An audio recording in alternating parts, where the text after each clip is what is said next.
And I am here with POC Phil. Now, if you don't know who Phil Waters is, you should look him up. This guy's been on the scene for a real long time. The guy knows about scooters. He has a very successful scooter shop, Pride of Cleveland. And, you know, Phil was looking at the Madass, thinking about picking the lineup, but I think he wanted to put the rubber to the road. He wanted to see if it was capable of fitting in with the rest of the scooters in his shop. So Phil took this bad boy 2,850 miles coast to coast. So how did it work out for you? It worked out really well. What we did, because we decided we weren't trying to prove us, we were trying to prove the bike. And Americans are funny about that. You can take something and they're like, well, I'm not sure about it, it's new, I don't want to be the first, I don't want to jump in and be an early adopter. But if you say, well, this bike is cross-country proven, you know, it's a great feeling of confidence. And it's an ambiguous thing. It's San Diego to Annapolis, Maryland, with a lot of fun people in between, a lot of neat people we met along the way. James and I split the driving up, and we were running a Toyota Previa, you know, chase van kind of thing, and we kept our spares and our clothes and stuff in there. And every rider now, you know, it's not called the Happy Bottom 125, it's called a Madass. So we learned that we could do about 100-mile shift. The bike was averaging about 100 miles per gallon at 60 miles per hour with the minor modifications that we made to it. And so we would literally ride for your 100 miles, and you'd switch to reserve and hit the horn and let the driver know, you know, we're pulling in now, and hit it again, you know, top off, and of course while you're filling up, the other driver's getting his gear on. So really it was fun.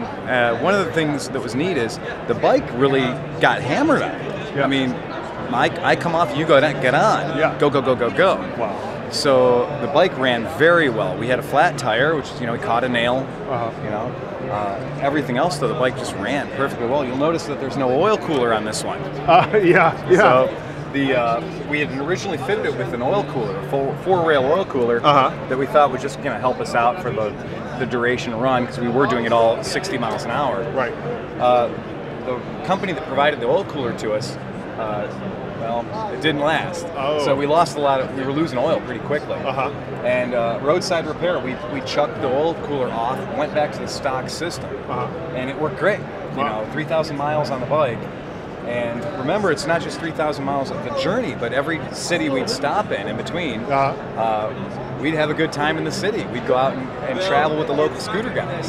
So when we got to Denver, the Jedi Knights took us out, and so we did some riding around there, and really got a great experience. So. And what were we doing, like 5-hour days, or? Oh no, it was a lot more than a 5-hour day. Our average day, we'd be looking at between 400 and 500 miles per day. So to pull it off and make it work, we were targeting, our original targeted goal was going to be each driver was responsible for 250 miles per day. Very long days. But then we quickly realized that from a fatigue standpoint, we couldn't handle the 250 miles per shift. So we broke it up into 100-mile shifts, which was roughly an hour and a half to 2 hours, depending on terrain. Obviously, we did not go the easy way. We didn't go straight back across New Mexico to Florida. We decided to go over the Rockies. We decided to go through Vail. We went through Breckenridge. We rejetted 4 times. Every 2,000 feet, we'd have to downjet to keep this thing running. At Shrine Pass in Vail, we were up in the snow. You know, we're at 11,000 feet. We got some great video of us riding around in the snow. The windshield, obviously, is just it's a GV Kimco Grand Vista windshield. We obviously use very high-tech mounting system. I see that. We had a couple of different things going on, but we were experiencing a lot of vibration between the mirrors and the shield. So it's just, anytime you do a cross-country trip, you will make modifications on the road. Don't leave anything at home. We took every bit of riding gear that I own, every bit of riding gear James owned, and we went through 4 seasons of riding in 9 days. 9 days? Coast to coast 9 days? Oh, coast to coast, we did the trip realistically in 6 days. But we took a 3-day break off in Cleveland for weather. Because it was like 40 degrees and raining sideways for 3 days. And really, on the freeway, in sideways rain, it's sketchy, it's dangerous. And we do have to admit that we were going 60 miles per hour and a lot of roads where the 18-wheelers were going 75. So you had to be very vigilant. That chase truck back there, we had a yellow light on top of it.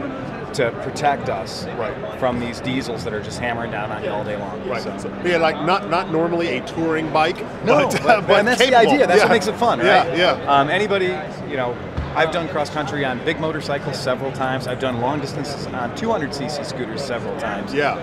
But doing it on an inappropriate vehicle is always more fun. It's just, it's a commuter. It's a hooligan bike. It's for jumping off of curbs and having a great time. Right. Taking it cross country is completely ludicrous. Not recommended. Go try that at home. The seat is not the best answer. The seat, what we did is what we came up with. It has a trough in it for the man parts. Okay. It really is.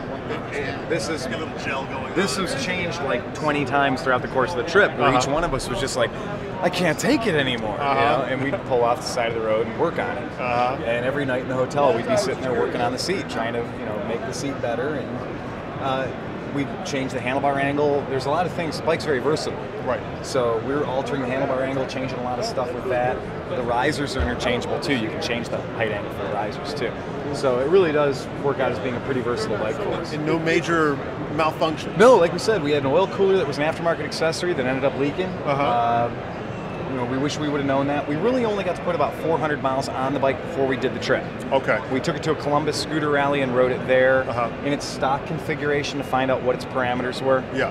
And then we did our POC exhaust system, which is no catalytic converter, more opened up exhaust system, but retaining the stock mountings. Right.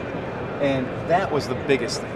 Changing our intake, changing our carburation, changing our exhaust are all very inexpensive things, but yield a tremendous increase in rideability, especially when we're talking about maintaining the speeds we did for as long as we did. Right.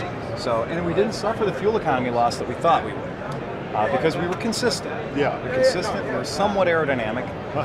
Somewhat. Yeah. Well, wait, let me stop you real quick. You mentioned the POC pipe. Now, when are we going to see that? They're already in production. They're out there. We got them at the shop. Okay. Actually, it's been funny for us. The number one customer we've had is Australia.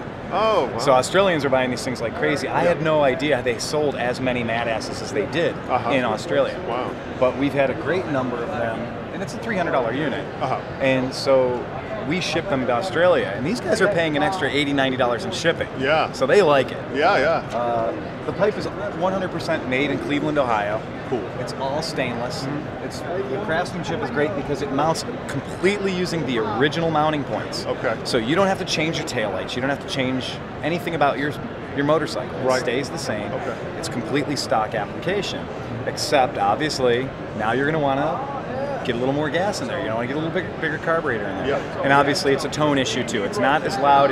Some people will remember I did build an exhaust system for a Bajaj scooter a few years ago, and we made it loud, like right at the back of the pack loud. And we did not do that again this time. This is a very reasonable tone. Okay. It sounds great. It's nice. And then, so if people can see that at your website? Just go to Cleveland Scooters. We also have a place called drmadass.com. And Dr. Madass is more, Dr. Madass. And that's more for people that are, into the tuning angle or, I'm going to take a perfectly good motorcycle and ruin it. Yeah. Awesome. Bring it on, man. We want to see you do it. Cool. So there's more there. And there's been a lot of fun. We're learning about just complete engine swaps. The pit bike industry is amazing. Right. The things that are available in the pit bike industry translate right onto this bike. Okay. So for an owner to get into something as a tuning platform, wow, you're getting into a very, very deep pool of stuff. Yeah. Which we think's great. Awesome. Obviously, as a guy who turns the wrench, when people come in, like, can you put this on my bike? Well, let's go. Absolutely. I got an hour and a half. Let's go see what we can do. Yeah. So that is fun. I mean, that's neat. When people have that ability, everything's open and you can get to it. Yeah. That's fun. Yeah. I mean, that's big fun. Awesome. Well, it's always good to see you at the Indy show. Man, Steve, it's always a pleasure, man. Yeah. Great seeing you again. Yeah, thanks. Cheers. And we'll see you tonight at the Elbow Room. Yeah, absolutely. Bottoms up. Yeah, well, it's Indy. If you're not drinking, you're not doing it right. Cool, man. Cheers. Man. All right, see ya.